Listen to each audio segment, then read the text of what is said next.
Hi mga seswang! Welcome back to my YouTube channel! So yun mga seswang, today is another day and another video! Ayan mga seswang, today is magbibigay tayo ng mga update sa ating bagong bahay na pinapagawa. Ayun, dahil talagang hindi na tayo nakakapagbigay ng update mga seses. So parang ilang araw din yun. So sana is naipon ang mga update at ngayon ay makita natin yan mga ses. Kasi before talagang sinabi namin na everyday kami mag-upload ng mga daily updates sa bahay. Kaso nga, wala mga sis, wala tayong mapakitang everyday talaga na update. So kaya we decided na every week, kung hindi every week, every 2 weeks, 3 weeks, ganyan. So dahil nga na-busy tayo and nagbukas tayo ng bagong branch ng JK Samgyupsal, San Lazaro branch. Kaya naman sa lahat ng mga taga Manila na hindi pa nakakabisita sa ating bagong branch ng JK ay bumisita na po kayo. Open tayo everyday, Monday to Sunday, 11 AM to 12 midnight. So tabi lang yan mismo ng SM San Lazaro. Kaya naman hindi na kayo maliligaw. And nga pala mga seswang,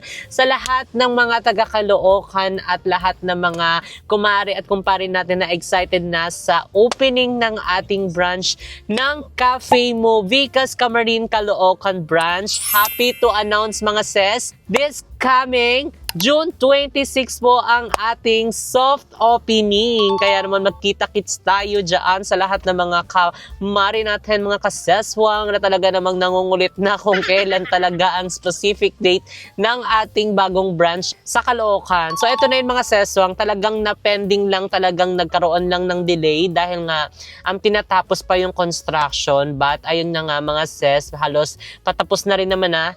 Kaya naman, June 26 po ang ating soft opening. Kaya naman kita-kits tayo sa lahat ng mga taga-kumari natin dyan sa Caloocan at nag-aantay sa ating Cafe Mo Caloocan branch na magbubukas. So ayan mga seswang, ngayon nandito na tayo sa bahay kasi nag-i-intro ako habang umaandar. And napansin ko sa camera na ang plain ng ating itsura. Wala tayong ka-lipstick. So kaya naman gagamitin na natin itong lipstick natin na binili. So, Arcadia Beauty. Ayun, mga sis, di ba? Pasabog. So, ito yung lipstick ni Anakay. So, itatry natin mga sis. Ang shade nito ay 02 Harmony. Ay, ayan. Oh. Sa mga magtatanong, 02 Harmony. So, itatry na natin to mga sis. Kasi parang hindi ako sanay na hindi makulay yung aking baba. Ay, ang ganda ng kanyang lagayan kasi hindi talaga nag-i-stain agad-agad. Halatang bago. Upak. At saka intact siya ha. Pasabog siya.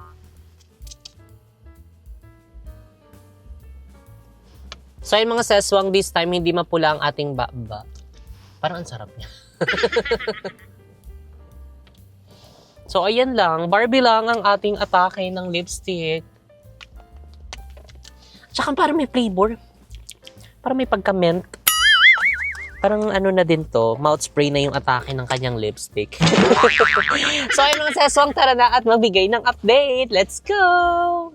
So ayan mga seswang, finally andito na tayo sa ating bagong bahay. And ayan mga seswang, mag-uumpisa na tayong magbigay ng update. So time check mga seswang, it's already 5:14 PM na. And today is Saturday mga seswang, kaya wala nang gumagawa dito sa bagong bahay. Actually, every Saturday hanggang 3 PM lang sila. So, ayun, dahil may mga ginawa pa tayo, so late na tayo pumunta. And okay na din yung para hindi tayo makaabala sa mga gumagawa kapag mag-video tayo. So anyway, umpisahan na natin dito mga ses. Kung natatandaan nyo, ang ating last update dito na nasabi ko na parang nagkaroon nga ng problem dito sa ating carport.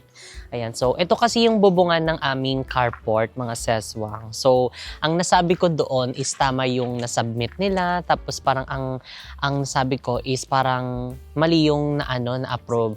So, ang nangyari pala dito mga seswang, tama yung na-submit nilang design, tama rin yung na-approve, kaso nagka-problema lang sa execution ng pagkakagawa. So, kaya ang nangyari is parang sumobra.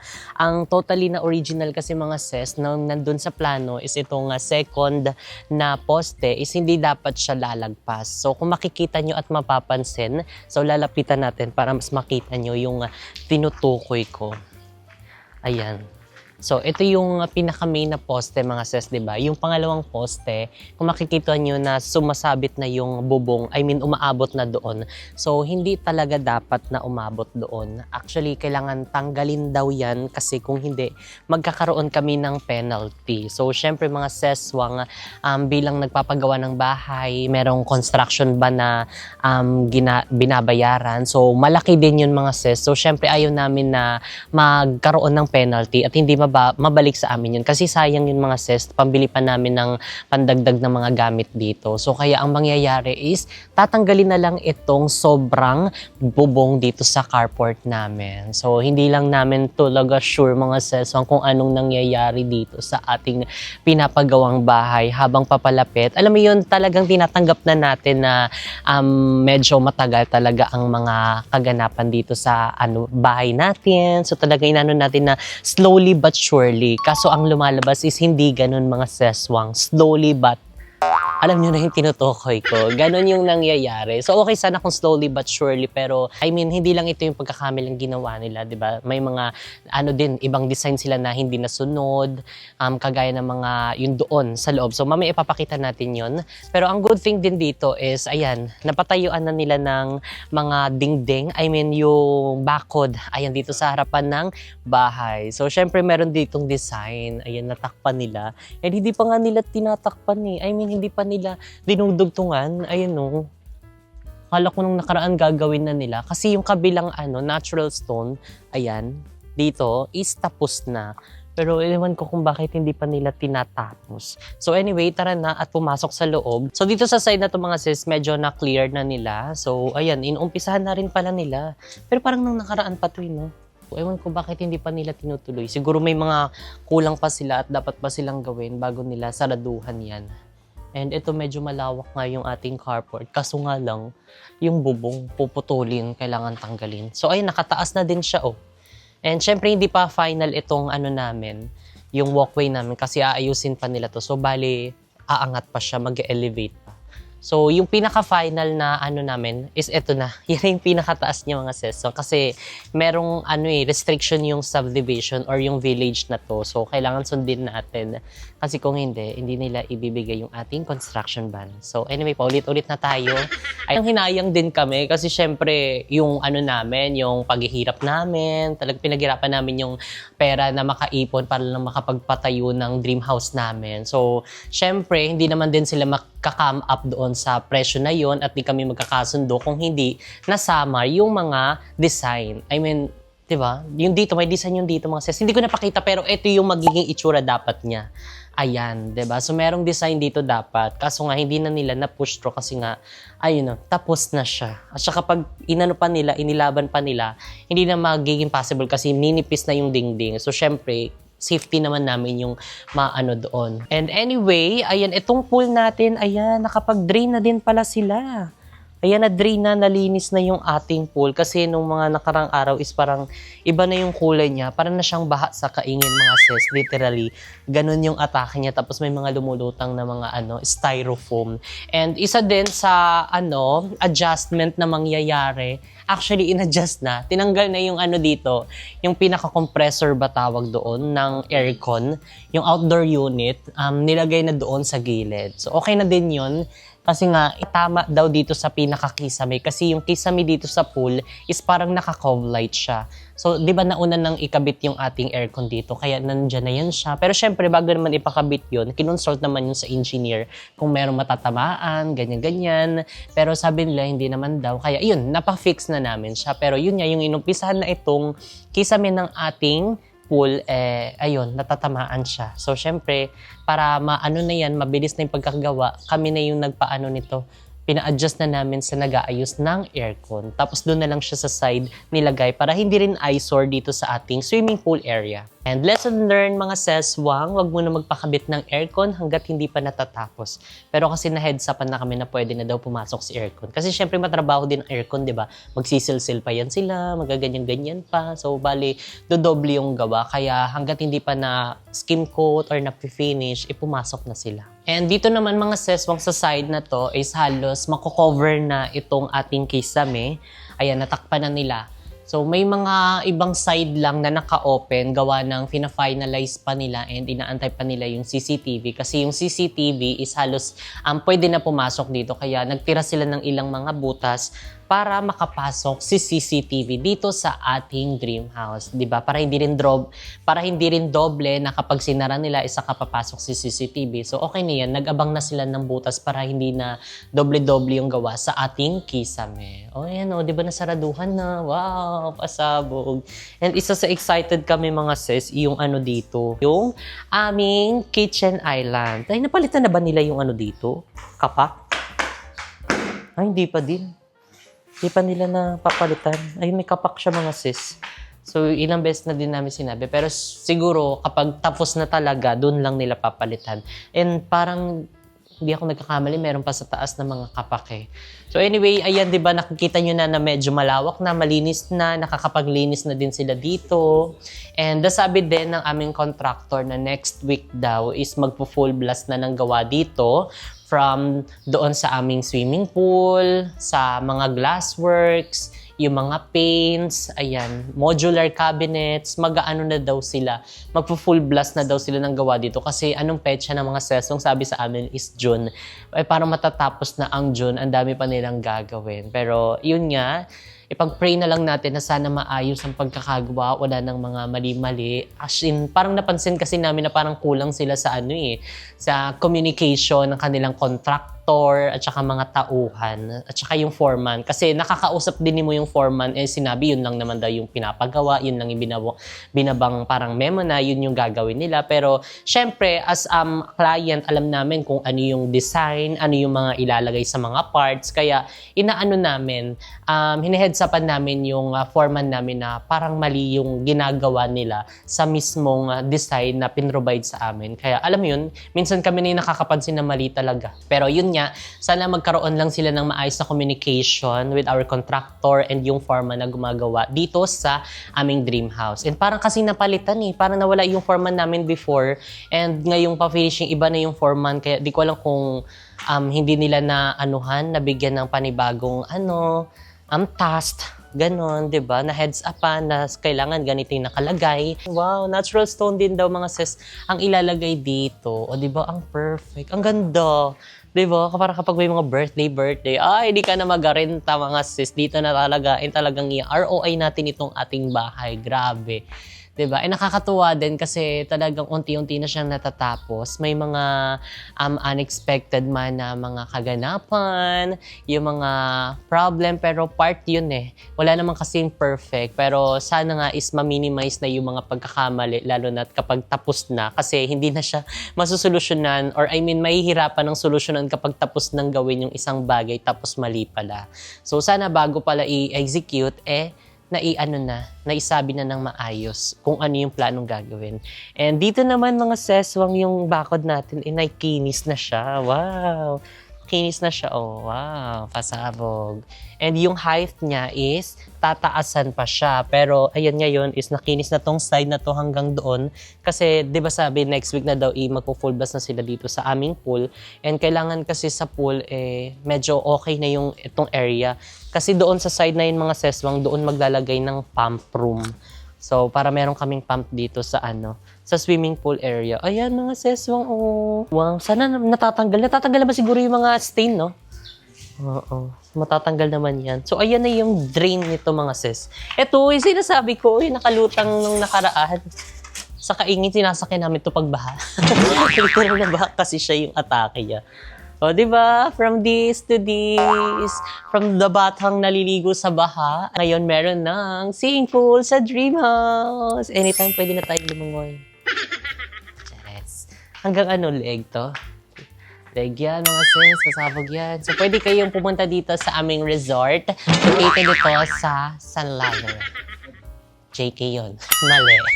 And ayun, sana matapos na din yung Kisame dito kasi excited na talaga kami mga seswang, as in, nahihirapan din kami makapag-execute ng mga vlogs na gagawin dito. Gawa nga ng, syempre, anong may papakita namin sa mga next vlog namin, halos same lang yung mga naipapakita namin.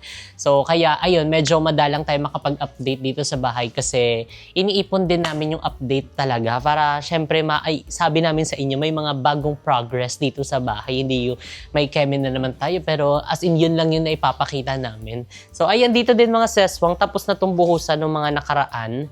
So andyan na din naman yung ibang mga tiles na para dyan sa ating walkway. So ang tiles na in order is para siyang matte. Yung hindi siya madulas, gawa nga ng syempre nasa pool side siya. So kaya medyo kailangan rough yung ating tiles sa walkway. Ayan. And isa din sa talagang pinagpe-pray namin is sana totoo yung next week na pool blast, mga sas, kasi ang hirap na talagang umasa. Kasi talagang nadidrain na din kami mga sesong, hindi lang yung bulsa namin, pati yung utak namin nadidrain na dito sa bahay. So talagang sana naman maging worth it ang ating dito, diba? Ang pag-i-stress. And pinagpe-pray talaga namin na sana maayos ang dito, pagkaka-turnover sa aming bahay. So, i-make sure din namin kasi kailangan. Kasi hindi lang siya barya. Talagang marang mali yung pako nito. Dapat tres. Ang OA. So, gusto niyo pumunta tayo sa second floor? Ayun, punta tayo sa second floor. Tingnan natin kung merong ibang updates. Let's go!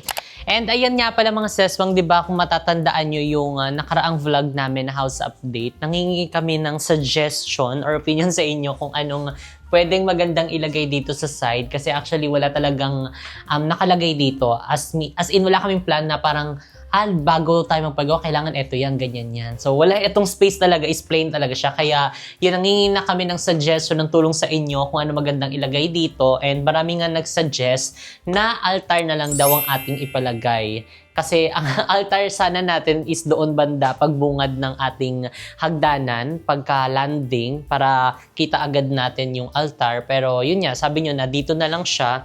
So, yun yung namin, ipapagawa namin na dito na lang yung maging altar para nga naman na hindi siya na parang daan-daanan lang doon.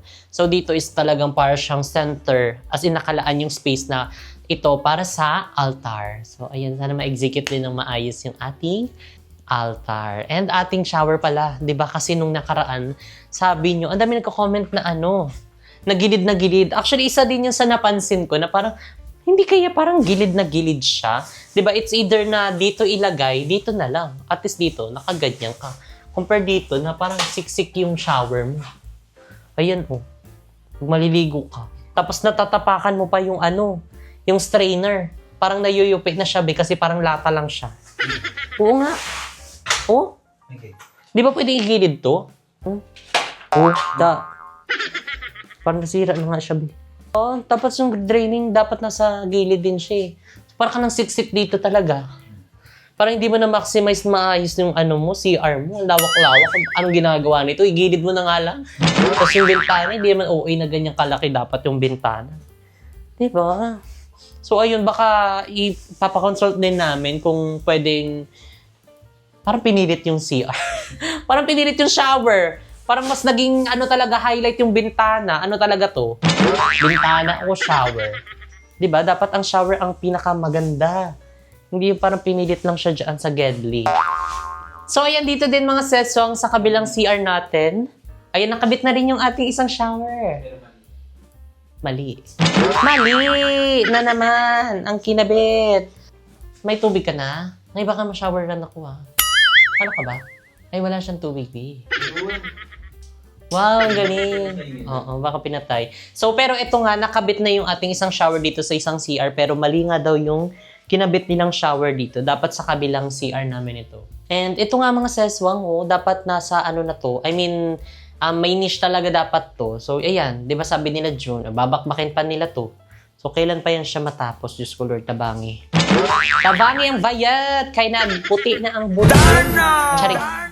Ayan, and syempre yung ating mga dito, mga frame. So, ayan yung dapat dito ilalagay yung altar. Hindi na, ililipat na natin doon sa kabila para mas maganda yung pwesto ng ating altar. Nailagay na din nila itong ating mga natural stone. Tapos na. Tapos may mga pakalang-kalang pa dyan siya. Need siya. Pasok ka ng ipis. Chair. So, yun, punta tayo sa isang CR. I'm so excited, mga sis. Let's go. So, yun, mga sis, currently, yung ating kwarto is pina-finalize pa nila kasi marami pang chismis. May chismis pa eh. So, kaya inaayos mo na nila yan. So, wag mo na tayo magbigay ng update dyan. So, dito tayo sa isang CR. Ayan, before, meron ditong nakalagay na cabinet, yung para hilamusin, ganyan. So, tinanggal na nila. Kasi parang inaayos nila yung line ng water para maayos. Madali lang naman siguro ilagay. And yung ating isang CR, wow! Oh my God! Nakabit na! Yung ating toilet bowl. Ito yung from Kanzen Home, mga sis. Smart siya. Sana all. Smart siya. Kahit hindi mo na siya magpindot-pindot dyan, pwede mo na yun siya. Can you please go to your room and read your books? Mali! Hindi pwede mo yun siya i-sensor. Kapag open, gusto mo, igano mo yung tiil mo. Or, hey toilet, open the lid. Ganun. Open the seat. Give Gcash. Chares, ganon. So, ayan, so excited mga seswang na maggamit yung mga appliances, yung mga smart things, hindi ka mag-English dyan. And yung ating dito, anong tawag dito, be? Swimming pool again? Bathtub. Parang na nila, tinetest nila. At nakabit na yung faucet. Tingnan natin kung may water. Wala. Ay, bawal pa ata to be. Pero nalagyan na nila ng tubig, parang siguro tinetest nila. And ito nakabit na siya. Doon na siya nakadirect mismo sa sa floor. And yung ating mga cabinet, next week pa kayo matatapos. Next week pa daw kayo magpo-full blast eh. So ayan pa lang ating update dito sa ating dream house. And also mga seswang dito is nakabit na din yung ibang mga pin lights. Ayan yung mga gilid na ilaw is nakabit na siya. Wow. So, dito na lang yung center na ilaw natin is hindi pa. Pero doon alam ko, yung ibang mga room din nakabitan na. Tignan nga natin dito sa gilid. Ay, ito din. Yung isang room din mga sis. Meron na din. Baka lahat ng pin lights, nakabitan na nila. Kasi yung labas ng bahay namin, di ba may mga ilaw? Nakabitan na din nila yun ng pin lights. So, puro mga center lights na lang yung hindi pa. Siguro, to follow. To follow. Pero dito mga sis, sa family area natin, wala pang mga ilaw. Kasi nakalawit pa yung mga wirings niya. Ayan, tulad dito sa ating altar banda. Nakalawit pa yung mga pusit niya dito. Ayan. Wow. Tapos kapag gising. Good morning, everyone.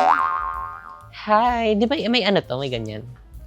Yung grills? Glass.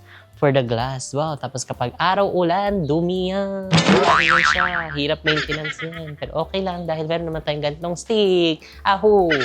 Okay. So, ayun mga seswang. Tapos na kami magbigay ng update. So, nandito na kami sa sakyan. And talaga naman yung ating look. Wow, ang ganda. Ang ganda ng lips. Para ka lang walang suot na lipstick pero ang ganda ng lips mo. Wow, pasabog siya. So baka bumili ako ng ibang shade nito kasi ang ganda niya. Alam mo yung lip tint nang hindi nagtatae. Kasi karamihan ng mga lip tint na mga nabibili natin ba nag-earn na siya. So ito talagang parang seamless. Parang pretty ka lang talaga. Ikaw na yan eh. Charot. So anyway mga seswang, dito na nga nag-end ang ating video. And if you like this video, don't forget to like and share and comment down below kung ano pang gusto nyo maging next video natin. And don't forget to subscribe my YouTube channel, Jessica Capsalones. See you guys in our next video. Bye!